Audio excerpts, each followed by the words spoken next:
शापित जंगल का भूत गांव के पास एक घना जंगल था जिसे लोग शापित जंगल के नाम से जानते थे।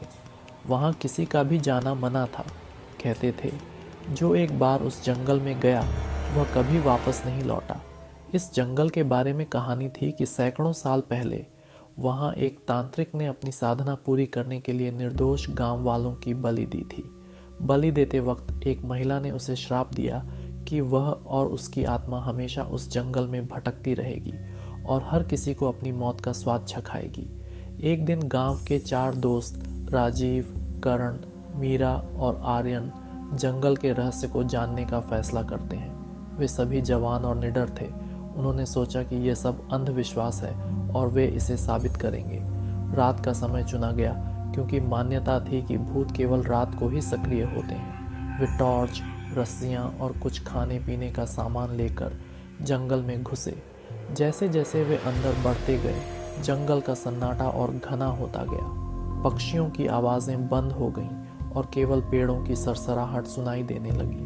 करीब 1 घंटे बाद उन्हें रास्ते के बीचों बीच एक पुरानी और टूटी हुई झोपड़ी दिखाई दी। झोपड़ी के चारों ओर काले कपड़े बंधे हुए थे।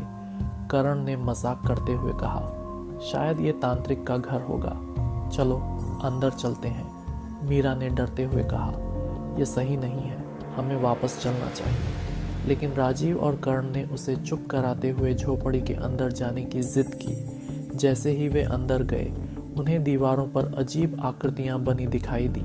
त्रिशूल, खोपड़ी और लाल रंग से बनी इंसानी आकृतियां। झोपड़ी के बीचों बीच एक लकड़ी की मेज पर एक पुरानी किताब रखी थी।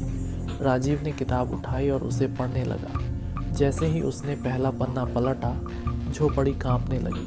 तेज हवा चलने लगी और किताब अपने आप के पन्ने पलटने लगी। अचानक किताब से एक भयानक चीख निकली। बाहर से आती आवाज़ें डरावनी हो गईं। ऐसा लगा जैसे कोई मदद के लिए चिल्ला रहा हो।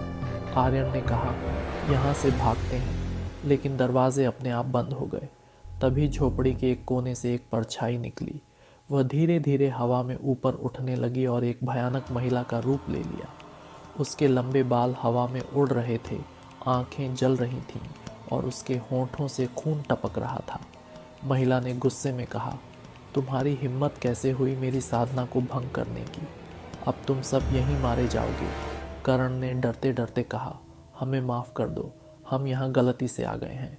महिला ने ज़ोर से हंसते हुए कहा, माफ़? तुमने मेरे शापित जंगल की शांति भंग की है। अब माफ़ी नहीं, सिर्फ सज़ा मिलेगी। अचानक सबके पैर ज़मीन से चिपक गए।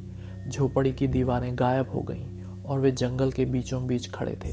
चारों तरफ से भूतियाँ आकृतियाँ दिखाई देने लगीं। किसी के हाथ में तलवार थी तो किसी के चेहरे से खून बह रहा था। मीरा ने रोते हुए कहा, हम यहाँ क्यों आए? हमें सुनना चाहिए था।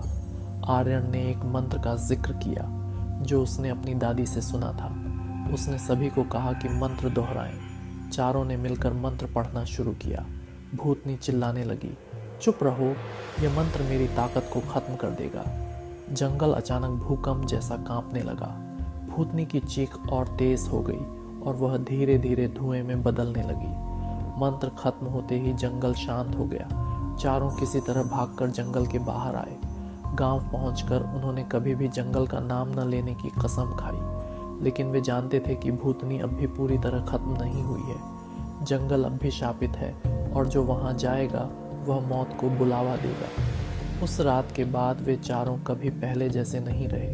उनके चेहरों पर हमेशा डर की छाया रहती थी। कहते हैं, काले जादू और भूत प्रेत से छेड़छाड़ करने की हिम्मत किसी को नहीं करनी चाहिए। अगर आपको ये वीडियो थोड़ी ही पसंद आई हो, मेरी वीडियो को लाइक और मेरे चैनल को सब्सक्राइब करके एक अच्छा सा कमेंट कर देना।